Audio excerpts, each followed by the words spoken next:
Now you cover a lot of Games Workshop, and in my opinion, Games Workshop is just a few years ahead of where D&D might end up. Jesus.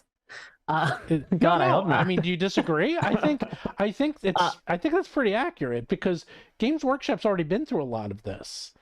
Like, what do you think will happen with D&D after seeing what's been happening with Games Workshop? I think Games Workshop and WotC are on like two very different business models. So WotC, I guess, first of all, I think they're moving towards a more digital space. They're trying to kind of monetize. Yes. In a lot of ways, I think that's very modern, and it's been informed by the video game market and that kind of live service model that I think a lot of businesses have been moving to, as we kind of talked about earlier. And I think that's the kind of future direction that WotC are taking, that and licensing out the IP. Games Workshop, however, I think are in a very different place. For one, they're old, right? Like, as a company, they're relatively old in this space, like in nerd space, they're old. But they're still, in a lot of ways, while they're making a lot of money, they think very small in terms of like where they see itself going. They like to imagine themselves as a very niche company, whereas WotC, I think, have this aspiration of being a very like mainstream, like sell the IP, get the maximum number of people in. Games Workshop are still not selling PDFs. They don't sell PDFs. They only sell physical books, and they're selling a new physical book like every couple of months for like a certain faction in Warhammer. And then every 3 years there is a new edition of Warhammer, no matter what. It doesn't matter. There is a rotating schedule. They will make a new edition no matter what. And that's their business model. Sell lots of miniatures, physical miniatures, sell lots of books, and then kind of sell the IP off to video game companies to make video games around. It's a very recent thing, this selling the IP for them. They were always very wary of it. Like 10 years ago, they did not. Well, geez, I'm getting older. Okay, so like 15 years ago, they used to really be worried about selling their IP. They were very focused on like, we got to keep the quality very high, so no one can have Warhammer. They were very, very reluctant to give it out. But then they started making loads of money from it, and they were like, oh, right, I see. So there's a reason to do this. And now they've just been handing out their IP to everybody. And in that sense, I guess they're kind of similar to WotC, but overall, I think their outlook, their attitude towards their products is just night and day compared to WotC. I think they really are just trying to focus on their core product of Space Marines and sell those to a certain number of people. Because the way Games Workshop work, if you're someone who's interested in Warhammer, and if you don't know, Warhammer is like a miniature war game where you buy physical little miniatures and you fight other people's physical miniatures. I got one. You want to see mine? Yeah. Look, ta-da. Their goal is to get you in to Warhammer, buy a bunch of those, and then fuck off. Sorry, can I swear? Sure. And then leave, basically. They burn you out. So you'll come in, and then you'll buy all the books, you'll buy all the paints to paint the miniatures, and all the glue, and all the physical miniatures, and you'll be like, yeah, I'm really into this. And you'll buy them all, and they're really expensive. They're like $60 for 5. Yeah. And you'll buy a bunch of them. You'll spend hundreds of dollars, thousands of dollars, and then you'll just slowly get burnt out, like, because there'll be new miniatures out you'll need to buy. There'll be a new book to buy. There'll be a new rule book to buy. Like every couple of years, there's another thing to buy, another thing to buy. And that's how they get you. They're constantly coming back to the well. And so there's a cycle of an audience there who get into Warhammer and then leave again after a couple of years. It's a very regular cycle that Warhammer has. WotC don't do that. I think WotC, whenever you get into D&D, I think they want you to just stay and buy things in Dungeons and Dragons. I don't think they want people to like spend, obviously they would love it for you to just spend all the money that you have and then just leave, right? But they understand, I think, that you need to be a little bit more long-term than that. I suspect that might change. Wouldn't like it if you just left, because they need an ecosystem of people playing it to cause it to be popular so people will buy it. It's like, imagine if everyone that played D&D was a DM, right? Because that's the thing. Like the DMs are the ones who buy all the products. For Warhammer, everyone is the DM. Everyone is buying loads of products. Proportionately, while there are way less people who play Warhammer than there are who play D&D, Warhammer is more profitable than Dungeons and Dragons, I have no doubt, because the amount of money that each individual person spends in Warhammer. And that's the Games Workshop business model. Maximize profit from people who get into the hobby for the first time, usually young adult boys, young, like kind of teenager to kind of like early 20s, and then they'll leave in a couple of years and then maybe come back in their 30s and 40s. And that's when they get you with the nostalgia.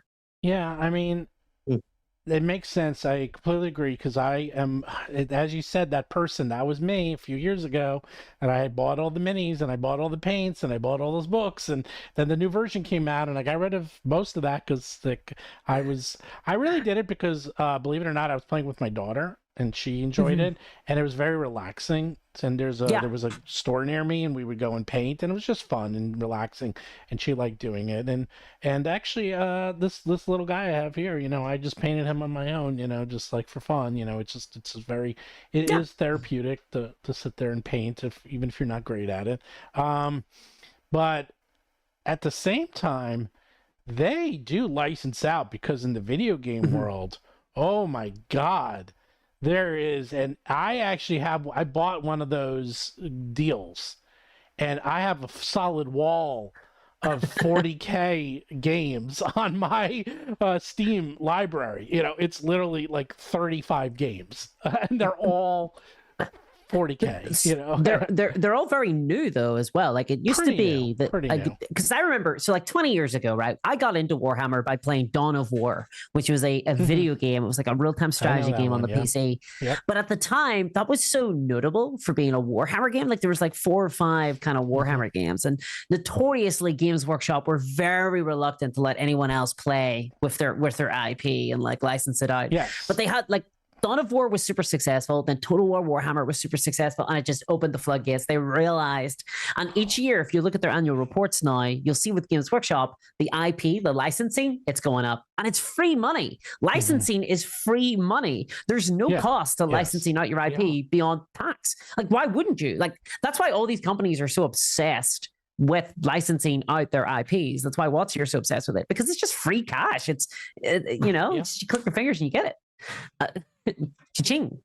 Well, I will say I have a different relationship with Games Workshop because I used to play after school every day Talisman, which was Games Workshop. Oh God, I love that game. And roll a d6, see what happens. Oh, so good. What a bad game. What a great game. And we had every single expansion. We would play with all of them. That game was great because it was so horribly random. I loved it. We played it every single day after school. I don't have a problem with randomness. Randomness is fun, but it's not a game. It's not a game. It didn't really work. Right? I loved it. Like one time we had a situation where one person randomly was way ahead. And okay, that's fine. That's random. So it's okay to get way ahead. They got into the middle. They really should have won because nobody else was even close. But one of the players had a combination that would allow them to infinitely go between 2 spaces that are on the map every turn. Yep. Yeah, and they couldn't die. And the thing from being in the middle, they couldn't kill them. If the person who was winning had gone back and killed them before going into the middle, maybe that would have been a different story. But it literally was, it wouldn't stop. Well, I played Blood Bowl when that first came out. Oh, yeah. But the best game of all still, which still is a good game because I still played once in a while, is Space Hulk. That is a good game. And that game is very well made, very balanced, and very hard and very scary. So what I think a lot of people don't know though is that Warhammer is just one game of a massive market of war games. Like I think a lot of people don't know that. It's kind of like the role-playing game marketplace with Dungeons and Dragons, where there's this big IP that everyone knows, and then the moment you step beyond that, you're like, oh my God, there's like hundreds of other games. There's Pathfinder, there's Call of Cthulhu. The same thing is true of like wargaming, except that I think that because Games Workshop are extremely expensive to buy into, people don't venture beyond Warhammer into the wider wargaming market. But it exists as well. Like there's loads of games that aren't just Warhammer 40K, there's like historical games, there's other sci-fi games, there are a lot of fantasy games. Like there are hundreds. Like I play a lot of them. I've literally been painting pirates for a game called Blood and Plunder recently, where you actually have pirate ships and shoot at each other with cannons. Like there's a lot of experiences, and all of them are cheaper. Like all of them are cheaper than Warhammer. But Warhammer imagine if Dungeons and Dragons was the only RPG that most people have heard of. And also, to buy into Dungeons and Dragons, you had to spend at least like $300, $400, $500. And people like, so already you're limiting the number of people who are going to try out role-playing games if that's your price point to buy in. But then they're also not going to try on another game if they think that other games are going to be at like $300 to buy into as well. That's like the big problem. Like there's this debate in RPGs of whether or not Dungeons and Dragons like attract enough people, you know, whether or not people get trapped in Dungeons and Dragons and don't want to play other games. With wargaming, that is a problem. Like that's a massive issue where people play Warhammer and don't try anything else. That makes sense because it's just the barrier to entry is very high. For Warhammer, for any war game, it's higher. Whereas with Dungeons and Dragons, you buy the player's handbook. And then if you want to buy into another RPG, you could probably do that and wouldn't cost that much either. And so it's easier. Even so, many people who are mainly D&D players are only D&D players. Whereas once somebody plays even one other RPG, they're more likely to play multiple RPGs. Yeah, I can. So have you done like research or anything? Like I'm sure Paizo has got some deets, some files somewhere, right, on like whether or not like they've done some market research on people who play Pathfinder 2, right? And like whether or not you're just just a Dungeons and Dragons player. Like I have to imagine it is true that the moment you try a different game, you're just way more likely to try other games too. You suddenly think of yourself as a variety gamer. I mean, anecdotally, it seems like if you talk to a lot of people, if they are in other fan bases than D&D, they're usually someone who is more likely to have tried out multiple games. Now, that could be because the two multiple games they tried out were D&D and then whatever other game it was, right? Because they came in on D&D. So it's not necessarily telling the whole story, but it is like, right, the fact that D&D is larger and has some people only tried them doesn't mean that like there's this different subset who didn't play D&D. It could just mean that this smaller subset who play multiple came from D&D first in a lot of cases. Honestly, I actually feel a little bit. I feel like almost lucky that my first RPG wasn't Dungeons and Dragons. What and was I was yours? never like it was Dark Heresy, which is it's a Warhammer 40K RPG. Because I went from Warhammer into role playing games, so I took a very weird kind of like circuitous path into role playing. So I didn't play Dungeons and Dragons until I'd already been role playing for like 7 years. Then I tried Dungeons and Dragons. I played Pathfinder first before I played Dungeons and Dragons. Although admittedly, that was first edition Pathfinder, which when it was sold to me as, oh, this is Dungeons and Dragons. It's like, why is it called Pathfinder? It's basically Dungeons and Dragons. Pretty similar. Yeah. First edition. It's pretty similar. Listen. Yeah. I wrote for first edition D&D at the time, right? So everyone was like, don't worry about fourth edition, just play Pathfinder. You know, sometimes playing different TTRPGs as your first one can teach you different lessons and improve different skills than people would normally have if their first one was Dungeons and Dragons or Pathfinder or something like that. Like, I've always thought that people who come in with a sort of a fail forward system or a system where you have to fail at certain things to advance, like Burning Wheel might have a different mindset than ones where like failure is bad and it can stop you in your tracks and you just never want to fail. They might be more willing to role play out failing on purpose. Yeah, like I think that's 100% true. Like there's definitely what I see as Dungeons and Dragons brain, which is people who have only ever played Dungeons and Dragons and then they go into another RPG that is kind of different, that has a different premise and different expectations on players. Like say maybe it's like Call of Cthulhu, which is a horror game where if you open the wrong door, you could just get killed like it's nothing, you know? And there's people who come in to Call of Cthulhu from Dungeons and Dragons and they might ask questions like, well, who's the party tank? Like you're playing investigators in 1920s Louisiana. There is no tank. There is no like gameplay role, right?